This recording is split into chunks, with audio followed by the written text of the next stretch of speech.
So this is a weird video to make. Alright, wait, let me breathe. I've been contemplating over the past couple months as to whether or not I even wanted to make it. But I've realized that a vast majority of artists on the internet especially is probably are either feeling now or going to feel eventually how I'm feeling right now. And I never see this type of thing really talked about, so I'm gonna try and be as transparent as possible to hopefully give some context to people and have a little bit of normalization, and also let y'all, people who have been following me for a while, know what's going on. So with that being said, I'm gonna stop trying to do music as a job. Also, contextually, I'll be moving out of New York and to California for just the winter to try and reassess and get my life moving again in a direction that I like. So how did I get here? So in June, I burnt out super fucking hard, and that happened for a variety of reasons. The one that I normally attribute is that I tried to layer too many different timings of projects, due dates of projects in one space. So I had the deluxe version of Needles rolling out. I had an entire album that I was making for a friend that I need to finalize the music for, and then I was starting a mixtape, which musically is not finished. But at the time, I was trying to finish it. And I was trying to do this year as sort of a corporate music. If I was on a label, this is what it would feel like. I want to feel like I'm actually working. So I'm going to set myself due dates so as not to feel like a fucking bum, I guess. I would never call somebody a bum, or lazy or whatever the fuck, but that's how I was feeling at the time. And we'll get to that in a moment. I set out all these due dates. I got a manager, and shout out Mike. He's the GOAT, and had nothing to do with this. We laid out this whole schedule, and the due dates were just too gnarly. And I really wanted to hit them. I'm normally pretty decent at hitting the due dates I set, and so when I kind of set these ones, I may have overextended a lot. The nature of them being so spread between different timings in the creative journey kind of left me feeling emotionally exhausted. It was super strange emotionally. Got the rollout done. Oh my god, yeah, got the rollout done. Got the album done. And then I actually forgotten I was supposed to release the Winter and Como acoustic versions. And when those hit, the acoustic versions were done and about to release, and 2 weeks before the release happened, I straight up started going to therapy again, because I was dude, I'm dying out here. I am so stressed out. I am unhappy. I am unfulfilled. I was bored, and I was bored of doing music, did not want to be doing the amount of work I was doing, and also just completely overloaded. Went to therapy, and my therapist was let's strip it down, right? We stripped the length of the mixtape. We ended up pulling off the acoustic versions, and immediately my mental health got a lot better. And that was kind of the beginning of the end. What really happened was the acoustic versions were about to come out, and I was feeling weird, because I was dude, these are acoustic versions of Winter and Como. Como being a really important song to my career. Winter as well, but also they're from so long ago. I have such important emotional attachments to those songs over the years. And I was basically at the point where I wasn't going to be able to give them a proper treatment I wanted. And I was in this mode of fuck it, just drop. But I was these are not the songs to just fuck it and drop. And so I basically just slammed to the ground. There was a couple other things going on. I was in a living situation I didn't like, and socially I was kind of transitioning between friend groups as well. And all of this culminated in me just completely tanking. Worst mental health I've had in 10 years. It was super rough. So I went back to therapy, stripped it way back to the acoustic songs. We pulled those, we cut the mixtape in half down to its core, and that felt a lot better. And that was the beginning of me coming back from like this just crazy brutal burnout. And then I started subletting a different house with some people that I ended up growing extremely close to, and that helped a ton mental health wise. Both of these moves of like the sort of like stripping the workload and like moving to the new house left me, kind of opened my brain space up to actually start thinking about what was going on. And I took 2 weeks off, like zero working on music, and it was in those months that it became really clear that music as a full-time job felt awful to me. This was something that I started thinking about in December last year because the math started getting weird. Like I started realizing there's a couple things I realized. I started realizing that I had a few friends doing full-time work in whether it's like software engineering or like data analysis, all things that I have a degree in computer science, luckily enough. And it was something I actually really enjoyed doing, but I wasn't very good at it.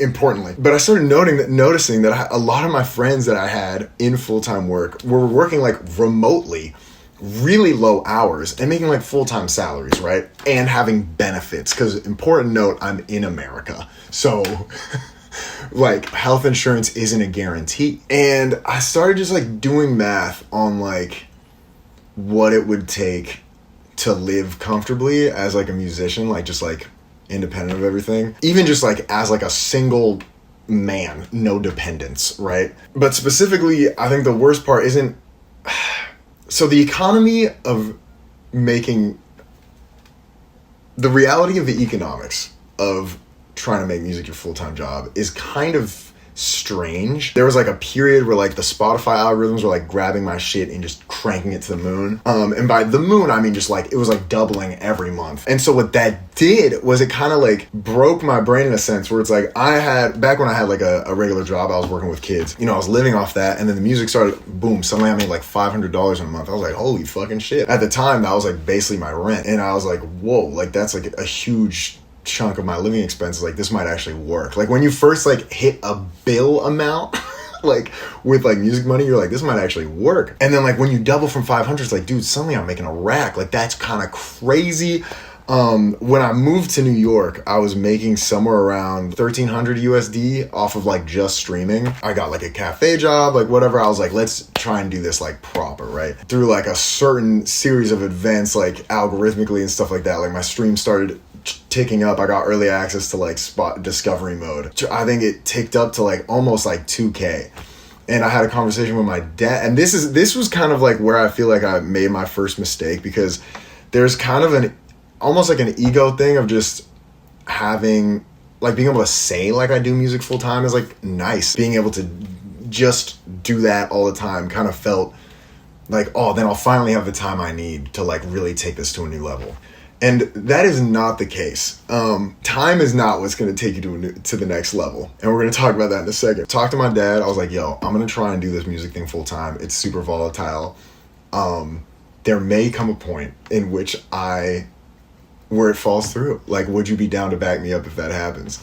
And this is the first key point. Like, I have a safety net. And so like, because I had that, I was able to like bail out of working and just do music full time. So that was like 2023, I want to say, June of 2023. And then it just led to this crazy grind of just trying to figure out where the fuck to put all this time. And the vibe was just super gnarly. I think something that really rubs me the wrong way of like when all my time is spent to music is I was spending so much time alone and only thinking about like myself, my art, and like my trajectory. I think for myself, and I don't think I'm special in this, like that's kind of a really uncomfortable place to be. I think like people generally like thinking about other people when making decisions. I think it's like really fulfilling to like try and like, you know, being a part of a team and being a part of something that's like bigger than yourself.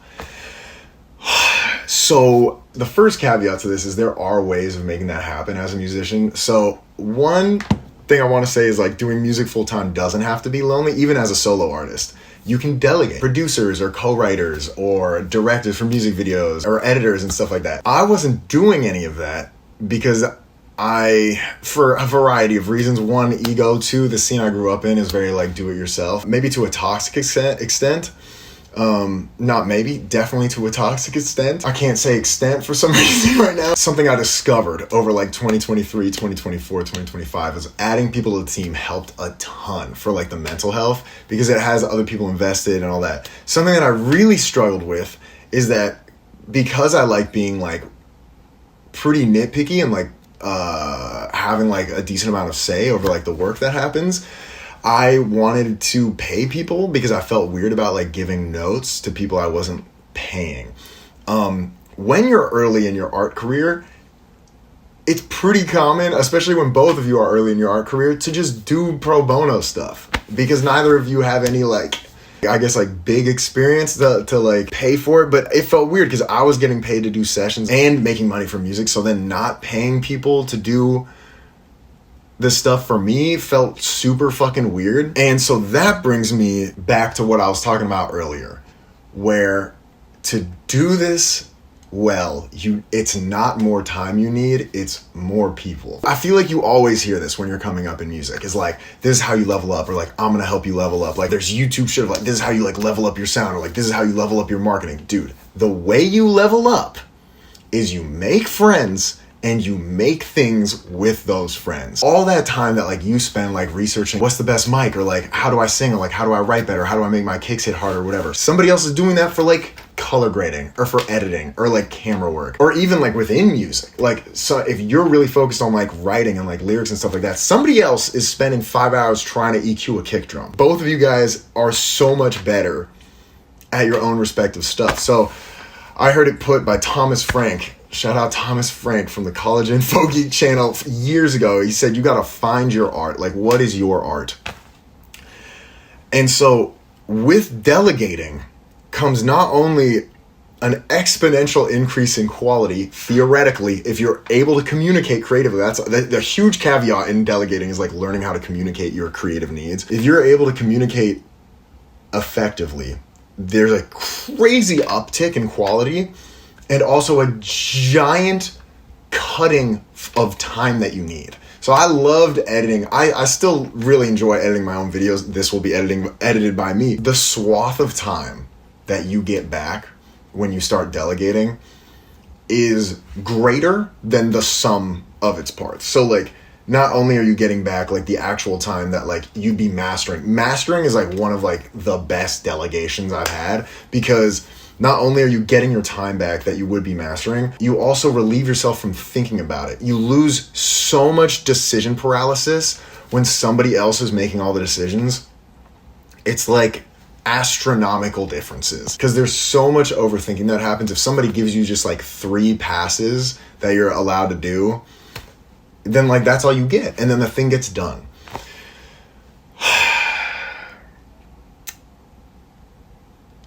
So not only is getting a team good, but it also gives you more time back. And with that time, you can do other things. Because me personally, something I realized, going back to the reasoning as to why I don't want to do this as a job anymore, is that like I love doing other things.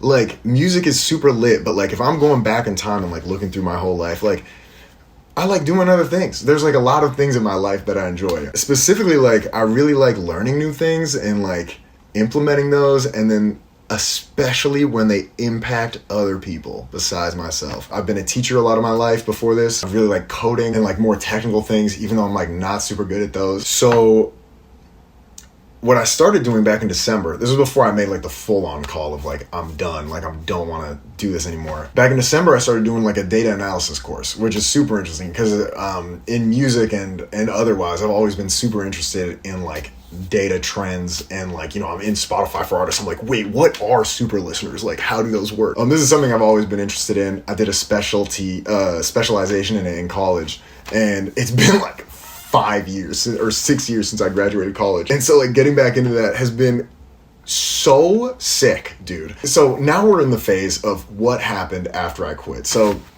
first thing that started happening was as I was learning the new things, like it felt like my brain was opening up again. Like all this like sort of creative like pressure and gel was like, there was like cracks that started poking up in them as I was starting to like learn new things and spend time on new things. Specifically when it comes to learning new things, especially like on some sort of timeline, like doing like a course or something, is that you get procrastination creativity, which I think is like absolute gold. I think the things I make when I'm procrastinating are just like normally much better. There's examples of this like all through my discography, but I think like the most well-known one is like In Winter. I have that line, I thought fuck me this is nice, and then you did and then it was. And that was like, I think it was like 11 p.m. I was at a bar trying to finish an assignment.